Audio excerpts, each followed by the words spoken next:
기도합시다. 천지를 창조하신 하나님 아버지,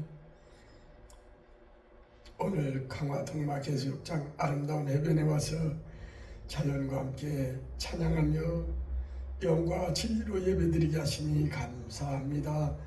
우리 예배를 받아 주시옵소서. 홀로 영광 받으시고 저에게는 은혜와 기쁨이 샘솟게 하여 주옵소서. 예수님 이름으로 기도합니다. 아멘. 올해 우리 꿈의 교회 야외예배로 이곳 아름다운 김포에 가까운 도시 강화의 동막해수욕장으로 나왔습니다. 이곳에서 기쁘게 찬송 부르며 내 영혼아 여호와를 송축하라, 내 속에 있는 것들아 다 그의 거룩한 이름을 송축하라 라는 시편 103편 1절의 말씀을 생각하면서 하나님께서 지으신 아름다운 자연을 노래한 찬송 우리가 478장을 불렀습니다. 참 아름다워라 주님의 세계는 저 솔로몬의 옷보다 더 고운 백합화요, 주 찬송하는 듯 저 맑은 새소리 들을 때에 내 아버지의 하나님의 지으신 그 솜씨가 참으로 깊고 묘한 것을 노래하지 않을 수가 없지요. 오늘 야외예배를 드리면서 무슨 말씀 전할까 고민하는 중에 해수욕장으로 오기 때문에 바닷가 해변에서 생긴 일을 찾아봤어요. 요한복음 21장 1절에서 14절 말씀, 특히 11절에 보면 시몬 베드로가 올라가서 그물을 육지에 끌어올리니 가득히 찬 물고기가 153마리라 이같이 많으나 그물이 찢어지지 아니했다고 합니다. 그래서 저는 이 말씀 중에 큰 물고기가 153마리라 라는 제목을 가지고 말씀 전할 때 성령님 함께 하시고 내 입술을 주장하여 목소리는 잘 나오지 않지만 도와주시어서 전하는 자와 듣는 자가 하나로 은혜 가운데 아멘으로 화답하게 하여 주옵소서. 비차간에 은혜가 넘치기를, 은혜와 복이 넘치기를 간절히 소원합니다. 그러면 요한복음 어떤 책이에요? 저자는 요한이요, 지은 연대는 주후 80년에서 90년 사이에 10년 동안 썼는데 기록한 목적은 우리 예수님은 성육신 인카네이션 하신 하나님의 아들이기 때문에 누구든지 예수님을 믿으면 구원을 받고 영생을 누린다는 구원의 확신을 심어주기 위하여 쓴 책입니다. 누구든지 예수 믿으면 구원을 받습니다. 아멘이죠. 아이들이 부르는 복음송, 누구든지 목마르거든, 이 권지한 씨가 지은 노래인데요. 한번 불러볼게요. 누구든지 예수 믿으면 구원을 얻으리로다. 누구든지 예수 믿으면 구원을 얻으리로다. 나를 믿는 자는 성경의 이름과 같이 그 배에서 생수의 강이 흘러나리라. 누구든지 예수 믿으면 구원을 받지요. 사실은 제가 그 요한복음 6장 1절에서 15절의 말씀 가운데 예수님이 산에 올라 제자들하고 함께 계실 때 한 아이가 가지고 있던 보리떡 5개와 물고기 2마리, 다시 말해 오병이어로 5,000명을 먹이고도 12바구니를 남겼던 그 기적을 전하려고 했다가 산이 아니라 물가로 나왔기 때문에 오늘 본문 말씀을 변경하였습니다. 오늘 본문에 보면 예수님께서 디베라우스에서 또 제자들에게 자기를 나타내셨는데 그 표적은 뭐냐면 다음과 같습니다. 거기에는 시몬 베드로와 디두모라 하는 도마와 갈릴리 가나 사람 나다넬과 세베대 아들들과 또 다른 제자 둘이 함께 있었어요. 이때 시몬 베드로가 나는 물고기 잡으러 가겠다 하니 옆에 있던 사람들도 덩달아서 우리도 가겠다고 배에 올라 고기를 잡았지만은 참으로 신기한 일이에요. 왜 그랬나 모르겠어요. 그날 밤에 아무것도 못 잡았대요. 과장하면은 송사리 새끼 한 마리도 못 잡았다고 합니다. 여러분 잘 알지만 베드로는 누굽니까? 직업이 어부입니다. 어릴 때부터 고기 잡아 먹고 사는 어부요. 잘하는 것이라고는 고기 잡는 것밖에 없는데 그날 밤은 잡은 것이 없었어요. 여러분 신기하지 않습니까? 날이 되어갈 때 새벽녘에 동터올 때 예수님께서 바닷가에 서서 계셨으나 제자들은 예수님이신 줄을 알지 못했습니다. 예수님께서 말씀하시길 얘들아 너희에게 고기가 있냐? 장난쳐있겠죠. 네?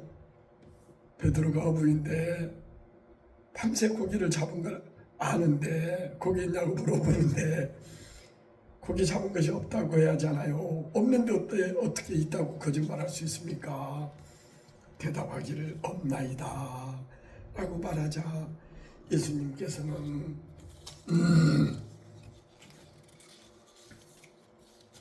그들에게 말씀하면서 그 말씀대로 순종할 때 생긴 일을 통하여 우리는 교훈 삼고 그 기적을 체험하는 우리 인생들이 다 되기를 바랍니다. 첫째는 인생이라는 것이 자기의 살아오면서 쌓은 경험과 계획하는 플랜대로 살 수가 없다는 거예요.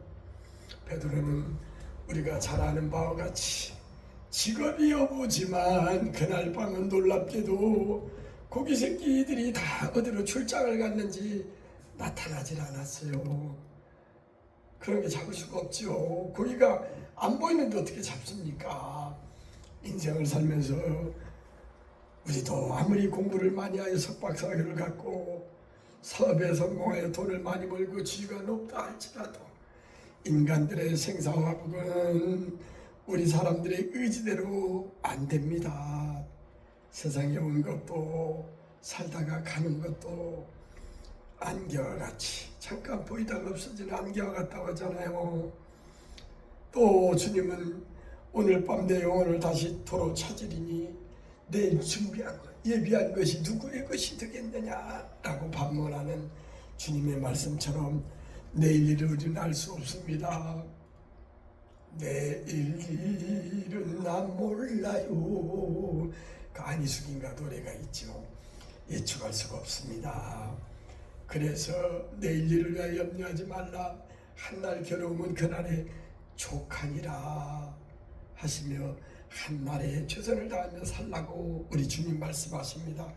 스피노자가 지난주에 제가 말했는데 기억하시죠? 내일 지구가 멸망한달지라도 오늘 한 그루의 등금나무 사과나무를 심겠다고 했는데 그 말은 오늘 하루의 삶을 최선을 다하면서 살으라는 말이죠. 그런데 더 중요한 것은 우리가 해야 할 일을 피할 수 없다면 즐기면서 노력을 하라는 뜻이 담겨 있다는 말을 보고 저는 다시금 새롭게 다짐을 해봤습니다. 우리가 피할 수 없다면 인생 즐기면서 살자. 그래서 항상 기뻐하시지 말고 기도하라. 범사에 감사하라. 이것이 너희를 향하신 하나님의 뜻이니라 라고 데살로니가전서 5장 16절 18절 말하죠. 세월이 빠릅니다. 살같이 빠른 광음을 지날 때 우리는 세월을 아껴 부지런하여 게으르지 말고 열심을 품고 주님을 섬기도록 합시다. 둘째는 예수님의 말씀 로고스로서 하나님의 말씀 살았고 능력 있어 좌우에 날선 어떤 것보다 예리하여 우리의 영광과 골수를 찔러 죽이며 우리의 마음의 생각까지 변화시킨다고 하죠. 이 로고스 말씀으로 디베라의 기적을 베풀었던 것입니다. 그날 밤 베드로에게는 정말 실망스러운 날이었지요. 밤이 맞도록 수고하였으나 잡은 것이 없었기 때문입니다. 그러나 본문 6절에 보면 그물을 배 오른편에 던지라. 그리하면 잡으리라 하시니 던졌더니 어떻게 됐어요? 고기가 많아 그물을 들 수가 없었답니다. 오늘 본문 11절에 보면 오늘 제목을 삼았습니다만 시몬 베드로가 올라가서 그물을 육지에 끌어올리니 가득히 찬 큰 물고기가 153마리라 이같이 많았지만은 그물은 찢어지지 아니었다고 합니다. 사랑하는 성도 여러분, 베드로에겐 자기의 경험과 서구가 습보로 돌아가는 괴롭고 창피한 날이었습니다. 그러나 예수님께서는 그들에게 찾아오셔서 이적과 기사와 기적을 베풀었어요.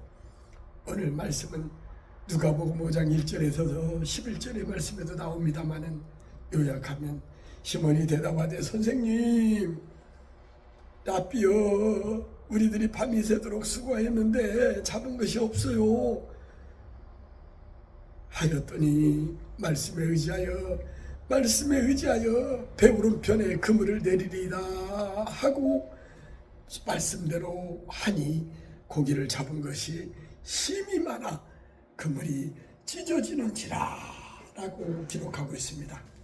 이때 시몬 베드로가 이를 보고 예수님 무릎 앞에 엎드려서 주님이시여 나를 떠나소서 나는 죄인이로소이다 하니 예수님께서 비어나 빌리보리 두려워 말고 믿기만 해 무서워하지 마 하면서 이제부로는 내가 사람을 취하리니 배들을 육지에 대고 모든 것을 버려두고 예수님을 따라갔다고 합니다. 다시 말해서 베드로는 이제는 사람을 낚는 어부가 된 것입니다. 여러분 참고로 모나미 153 알지요? 그 1963년 5월 1일 날 처음 판매한 이 모나미 볼펜은 참 유명하죠. 우리 최아연 권사님의 아들은 송한석인데 몸이 많이 회복됐다고 하더군요. 송삼석 이보람이 전 회장은 이름이 비슷해서 한번 그 아들 이름을 불러봤어요. 오늘 본문 말씀에서 영감을 얻어가지고 하나님의 뜻, 순리에 따르면 모든 것이 성과를 올릴 수 있다는 뜻으로 모남이라는 153이라는 이름을 명명했다고 합니다. 그리고 두 번째는 153 여러분 한국 사람 좋아하죠. 그 화투 치는 사람들이 좋아해요. 9이란 숫자 가보라기 하고 그래서 153이라고 했고 또 하나는 153이라는 앞에 1호는 그 당시 볼펜 가격이 15원이었대요. 그리고 모나미 회사가 세 번째 만든 제품이었다라는 뜻으로 153이었다고 합니다. 자 이제 그 정도 하고 마지막 셋째는 예수님의 말씀에 순종할 때 이적과 기사와 기적이 일어난 거예요. 사무엘상 15장 22절에 보면 순종이 제사보다 낫고 듣는 것이 순양의 기름보다 나으니 라고 순종이 오늘날의 제사 예배보다 낫다는 것입니다. 예수님의 명령의 말씀에 순종할 때 이적과 기사가 발생합니다. 기적이 일어납니다. 오늘 말씀에서도 직업이 어부인 베드로에게 배오른편의 말씀에 의지하여 그물을 내리리다 하고 그렇게 순종하니 고기를 잡은 것이 힘이 많아 그물이 찢어지는 자라 숫자를 세어봤더니 153마리였대요. 열왕기하 5장 14절에서도 나만이 이에 내려가서 하나님의 사람의 말대로 요단강에 7번 몸을 잠그니 그의 살이 문둥병이 어린아이의 살같이 되어 깨끗해졌다는 것입니다. 나만 장군이 물에 7번 들어간 말한 말이 무슨 의미가 있겠습니까? 나는 하나님의 사람의 말에 순종하여 요단강에 7번 몸을 잠그니 어린아이의 살처럼 깨끗하게 회복되었다고 합니다. 할렐루야 아멘이죠. 말씀에 순종합시다. 성령의 감동과 말에도 순종합시다. 놀라운 일이 생깁니다. 찬송 부르세요. 놀라운 일이 생깁니다. 찬송 부르세요. 또 기도를 드리세요. 서로 사랑하세요. 말씀을 드리세요. 놀라운 일이 생깁니다. 라고 하면서 기도하고 서로 사랑하고 또 말씀을 드리라고 합니다. 복음송이나 찬송이 그저 그냥 적당히 생기는 게 아니에요. 하나님 말씀을 토대로 깊은 사연과 이유가 있습니다. 찬송 부를 때 병이 물러가고 기적이 일어납니다. 사도행전 16장에 보면 바울과 실라가 한밤중 기도하고 찬미하며 옥문이 열리고 지진이 나고 터가 움직이며 간수가 예수를 영접하는 놀라운 일이 생긴 것입니다. 사도행전 16장 31절에 주 예수를 믿으라 그리하면 너와 내 집이 구원을 받으리라 하는 이 유명한 전도 문구에 말씀이 탄생한 것입니다. 모세의 뒤를 이어 여호수아가 이스라엘의 지도자가 되었을 때 이스라엘 백성들은 요단강을 건너 여리고성을 매일 한 바퀴씩 돌지요. 6일 동안 그렇게 말없이 돌다가 마지막 7째 날에는 7바퀴를 돌고 제사장들이 길게 나팔을 불며 고함을 지르니 또 신기한 일이 생깁니다. 여리고의 두꺼운 성벽이 우와르르 무너지고 맙니다. 이 방법은 이상한 것 같지만 하나님의 명령에 순종할 때 놀라운 이적과 기사를 우리는 체험하게 됩니다. 우리 모두는 하나님 말씀에 순종하고 주님께 맡기며 살도록 합시다. 결과는 기도하며 기다리면 됩니다.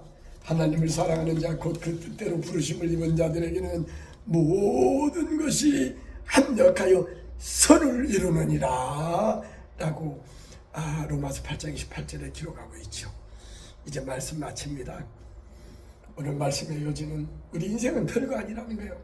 우리가 아무리 많은 경험을 갖고 좋은 플랜을 짠다 할지라도 그 계획대로 안 된다는 것을 알아야겠습니다. 오직 예수님은 로고스로 살아있는 말씀으로 디베레의 기적을 베풀었습니다. 우리들도 예수님의 말씀에 순종하며 성령 감동 감화에 그대로 거역하지 말고 고집부리지 말고 순종할 때 우리는 놀라운 경험을 하게 됩니다. 역사를 보게 됩니다. 체험하게 됩니다. 기적을 만나게 됩니다. 우리도 살면서 여호와 이레 준비하시는 하나님을 믿고 승리하시는 여호와 니시의 하나님만 바라보며 말씀과 성령의 감동 감화 그대로 순종하며 살다가 저 거룩한 성 새 예루살렘 하나님이 계시는 구원받은 백성들이 전군 천사와 함께 찬양하며 즐거워하는 그곳 하나님 나라 천국에 가기 원하는 저와 여러분 되기를 간절히 축원합니다. 아멘.